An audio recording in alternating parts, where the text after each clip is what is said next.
Paabot na ta sa oras kay mo out na ta. Closing time man ta. So ato na ni isulod ang intro. Maayong adlaw sa inyong tanan mga kanins. Welcome back sa atong Memories Vlog as a security guard. O karon mga kanins, ato na mikos-mikos king atong sapatos para inigbarog nato tao tatanawon. Aw security guard. Shout out di ay sa tanang mga security guard sa dili pa mo duty. Mauni ang buhaton, linisan ang sapatos, kanang parernalya sa uniform para nindutan awon. Ato na paspasan diya kay hapit naman ang oras. Intertira ba nga atong karon mga kanins? Mauning giingon ang mga security guard mga buutan. Pagkahuman ana ato na ni isuot kining atong pants magic na ta diya ug nasuotan nato ang uniform. Paspasi kay hinay manimog liyo kay paspasi ba kay oras na paspasi ba. Sigig suko diya. Sang tan-or gani ka. Magwardya ta mga kanins mao jud ni ato buhaton ato ni tarungon kining niktay. Sayon raman ang pagwardya. Ang lisod ka ng pirmiro. Wala pa ka nahuman diya kay hapit naman ang oras. So mo-break na sad ta ni mga kanins. O karon mga kanins, ni break na sad ta na napunta sa kantin mao na sad niya akong sudan. Syempre, dili ni mawala ang tubig. Lamia sa bahaw sa Jollibee oy.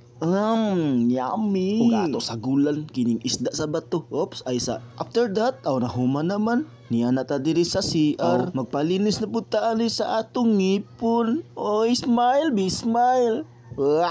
After that mga kaninso, second break na pud ta na pud ta sa kantin. Mauna pud niya ang akong sudan mga kanins panghabang buhay. O karon mga kanins na pud ko i-share sa inyo diya sa Roma 10:9. Maluwas ka kung ipahayag mo nga si Jesus mao ang Ginoo. Sa kinasingkasing mutuo ka nga gibanhaw siya sa Dios. Kining atong kinabuhi mga kanins wala tay kasiguruhan kung lusata kuto dinhi sa kalibutan. O karon mga kanins niya nako diri naglingkod na kay mapauli na ta niya mga kanins. Amping kanatong tanan mga kanins. So palihog lang kog follow, like, comment, share. Bye bye mga kanins. See you.